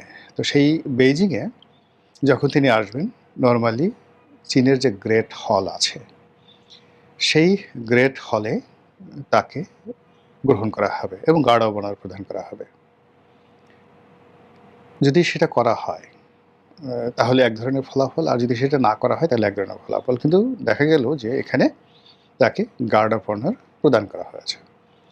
ইট মিনস প্রধানমন্ত্রীর নেতৃত্বে যে গার্ড অফ অনার প্রদর্শন করা হলো, এটা কন্টিনিউ করবে প্রেসিডেন্ট শি এর অনুষ্ঠানে এবং ঠিক সেম ঘটনাটা ঘটেছে।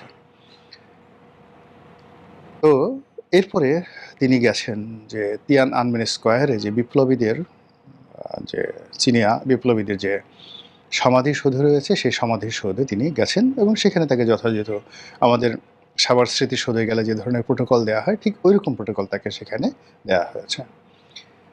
সর্বোপরি চীনের যে প্রেসিডেন্ট, সেই প্রেসিডেন্টের সঙ্গে তার কর্মর্দন, তার বডি ল্যাঙ্গুয়েজ, এটা দেখে মনে হয়েছে যে চীন ধৈর্য ধারণ করতে চাচ্ছে। তারা বাংলাদেশের যে বাস্তব সমস্যা, তারেক রহমান সাহেবের যে বাস্তব সমস্যা, এটা তারা বুঝতে পারছে। এই মুহূর্তে যেখানে চীন নিজে শত চেষ্টা করেও আমেরিকার খপ্পর থেকে বাঁচতে পারছে না, তাদের সবচেয়ে গ্লোবাল জায়ান্ট কোম্পানি হুয়াওয়ে, সেই হুয়াওয়েকে আমেরিকা নিষিদ্ধ করে দিল এবং চীন যাতে ইরান থেকে তেল না আনতে পারে এই জন্য নিষেধাজ্ঞা দিয়ে দিল। হাজার রকম নিষেধাজ্ঞায় চীন যেখানে নাস্তা দেবো সেখানে আমাদের মতো একটা দেশ কী করতে পারে। অনেক নিরপেক্ষ যারা সামরিক বিশ্লেষক ছিলেন তারা এই ভ্রমণ সময়টিতে সবাই বলার চেষ্টা করেছেন যে চীনের প্রেসিডেন্ট শি জনাব তারেক রহমান সাহেবকে একটি যৌক্তিক সময় দেবেন, যাতে করে যেটিকে ইংরেজিতে বলা হয় অ্যাডাপশন, অর্থাৎ মার্কিন যুক্তরাষ্ট্রের সঙ্গে তার যে চুক্তি হয়েছে, ভারত তাকে যে প্রেশার দিচ্ছে, দেশের যে উদ্ভূত বাস্তব অর্থনৈতিক সমস্যা রয়েছে, এই সমস্যাগুলোর সঙ্গে সরকার যেন মোটামুটি সামঞ্জস্য রক্ষা করে টিকে যেতে পারে। কিন্তু আতুর ঘরে যদি সরকারের টুটি চেপে ধরা হয় তাহলে এই সরকার মানে কোনো পক্ষের জন্য ভালো হবে না এবং এটা আবার একটা যাকে বলা হয় মিলিটারি ডিক্টেটরশিপের দিকে চলে যাবে, একটা ফ্যাসিবাদের দিকে চলে যাবে।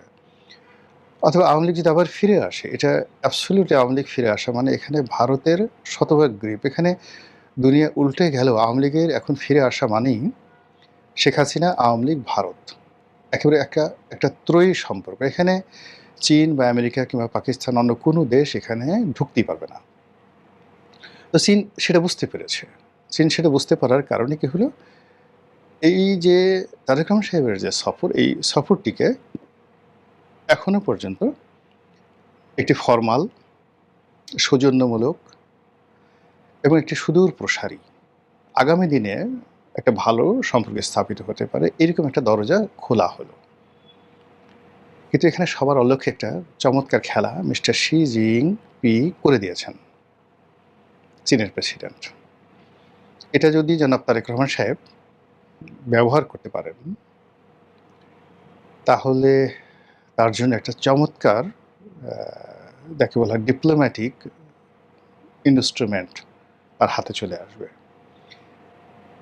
আপনারা জানেন যে রাখাইনে মানবিক করিডোরের নামে এখানে যুদ্ধরত পক্ষ, বিশেষ করে আরাকান আর্মি, তাদের কাছে আমেরিকার সাহায্য এবং সহযোগিতা জাতিসংঘের নামে, জাতিসংঘের মানবাধিকার কমিশন প্লাস জাতিসংঘের ওয়ার্ল্ড হেলথ অর্গানাইজেশন প্লাস অন্যান্য যেটা ত্রাণ এবং পুনর্বাসন যেটা রয়েছে UNHCR, তো তাদের মাধ্যমে যে ত্রাণ যাবে এগুলো মূলত USAID-এর ত্রাণ, এগুলো মূলত আমেরিকার ত্রাণ, এর মধ্যে অস্ত্র যাবে আর অনেক কিছু যাবে, এবং এখানে একটি করিডর স্থাপনের জন্য ইউনূসের জমানা থেকে একটা চাপ দিয়ে আসা হচ্ছিল, যেটা বাংলাদেশ সেনাবাহিনী হতে দেয়নি। আদারওয়াইজ এটা কিন্তু হয়ে যেত চুক্তির আগেই, মানে আমেরিকার সঙ্গে যে গোলামি চুক্তি হয়েছে তার আগে সেটা হয়ে যেত। তো সেটা যাতে আমেরিকা ভবিষ্যতে করতে না পারে, এজন্য চীন সে প্রথমে একটা শর্ত দিয়ে দিয়েছে বা বলেছে যে তারা একটা মানবিক করিডোর নয়, একটা করিডোর চাচ্ছে। সেই করিডোরটা হবে absolutely commercial as well as যাকে বলা হয় মিলিটারি ট্রানজিশন। আপনারা জানেন যে প্রাচীন যে সিল্ক রুট রয়েছে, সেই সিল্ক রুট আমাদের শুরু হয়েছিল কোত্থেকে? আমাদের সোনারগাঁ থেকে। তা আমাদের সোনারগাঁ থেকে সিল্ক রুট শুরু হয়ে কলকাতা হয়ে পাকিস্তান হয়ে এটি চীনের মধ্য দিয়ে ইরান হয়ে ইরানের ভিতর দিয়ে যে আরব দেশের সিরিয়ার দামেস্ক নগরী পর্যন্ত গিয়েছিল, এবং মধ্যে সেখানে ইয়ামেনের রাজধানী সানা পর্যন্ত যে রুটটা ছিল, হাজার হাজার বছর ধরে এটিকে বলা হয় সিল্ক রুট। চায়নার যে সিল্ক শিল্প, এটি এশিয়াতে পৌঁছে দেওয়া হতো এই রুটের মাধ্যমে। It is one of the famous বাণিজ্যিক রুট। এখন সেই রুটটা আবার তারা নতুন করে চালু করেছে উইথ এ ওয়াইডার রেঞ্জ। এই রুটের একটি অংশ মায়ানমারে এসেছে। সেই মায়ানমারের রাখাইন রাজ্য থেকে তারা এটার কানেক্টিভিটি একেবারে বাংলাদেশ পর্যন্ত করতে চাচ্ছে। তো এই যে মায়ানমারের সাথে যে কানেক্টিভিটি, সেই কানেক্টিভিটির করিডোরটা বাংলাদেশে চাচ্ছে একেবারে নিখাত। আর কক্সবাজারের এই পর্যন্ত যদি মায়ানমারের করিডোর হয়ে যায়, সেখান থেকে একেবারে সরাসরি উত্তরবঙ্গে চলে এসে তারপর তাদের জন্য প্ল্যানগুলো আছে সেটা করা তাদের জন্য ওয়ান টুর বিষয়। এই রকম একটা প্রস্তাব তারা দিয়ে রেখেছে। এটা হোক বা না হোক, কিন্তু এটা নিঃসন্দেহে আমেরিকার প্রস্তাবের উপর একটা প্রেশার ক্রিয়েট করবে। অধিকান্ত এই মুহূর্তে যে উত্তরবঙ্গ ছিনিয়ে নেওয়ার, উত্তরবঙ্গ রংপুর বিভাগ কিনে নেওয়ার, সেখানে সার্জারি চালিয়ে দখল করে নেওয়ার যে হুমকি ভারত থেকে দেওয়া হচ্ছে, সেটাও চীনের এই প্রস্তাবে মোটামুটি একটা বিরাট থ্রেট হিসেবে কাজ করবে। অর্থাৎ যদি ভারত এই ধরনের ব্যাপারে কোনো বাড়াবাড়ি করে, সঙ্গে সঙ্গে মায়ানমারের মাধ্যমে মধ্য দিয়ে যেটি মানে যে করিডোর চাচ্ছে চীন, সেই করিডোর যদি দেওয়া হয়, তাহলে এই যে রোহিঙ্গা সমস্যাটি আপাতত ওই পাশে চলে যাবে অথবা বাড়বে। এটা ডিফেন্স অন আমাদের যোগ্যতার উপর নির্ভর করবে। অর্থাৎ আমরা ওই অঞ্চলটি সেই চীনকে ট্রানজিটের মাধ্যমে পুরো এই অঞ্চলে চীন এবং চীনের আধিপত্য, মায়ানমার আধিপত্য স্বীকার করে নিলাম, অথবা ভবিষ্যতে এই অঞ্চলটিকে তাদের হাতে তুলে দিলাম। এরকম আসলে কীরকম একটা যে অবস্থা, সেই অবস্থার মধ্যে যে আমরা পড়ে গিয়েছি, এটার শেষ পরিণতি কোন দিকে যাবে এটা আমরা এখনো পর্যন্ত বলতে পারছি না। তো সেই দিক থেকে যে চীন সফর, প্রধানমন্ত্রী তারেক রহমানের যে চীন সফর, সেই চীন সফরে কার্যত অনেকগুলো MOU হয়েছে, সমঝোতা স্মারক হয়েছে। কোনো অর্থনৈতিক যে গ্র্যান্ট, কোনো ঋণ চুক্তি, কোনো প্রকল্প চুক্তি, এরকম মেজর কিছু হয়নি। তবে যেটি মিস্টার শি বলেছেন সেটা হলো যে আপনার বাবার আমলে এবং আপনার মায়ের আমলে, অর্থাৎ আপনার বাবার আমলে বাংলাদেশের সঙ্গে বন্ধুত্ব যেটা শুরু হয়েছিল, আপনার মায়ের আমলে অব্যাহত ছিল, এবং এটা আপনার সঙ্গে এবং বাংলাদেশের জনগণের সঙ্গে আমরা অব্যাহত রাখতে চাই। অধিকান্ত আপনি যখন ক্ষমতায় এসেছেন, সেই দিন থেকেই মূলত আমরা একটি নতুন সম্পর্ক তৈরি করার জন্য কাজ করে যাচ্ছি। এর সাথে স্পষ্ট আর কথা থাকতে পারে না। এখন এই যে তারেক রহমান সাহেবের চায়না ভ্রমণ, এটাকে কীভাবে সরকার ম্যাটেরিয়ালাইজ করে, কীভাবে এটাকে মিনিমাইজ করে with the American relationship as well as the with the Indian relationship, এটা আমাদের কূটনৈতিক দক্ষতার উপর নির্ভর করবে। মহান আল্লাহ আমাদের সবাইকে হেদায়েত দান করুন, হেফাজত করুন। আসসালামু আলাইকুম ওয়া রাহমাতুল্লাহি ওয়া বারাকাতুহু।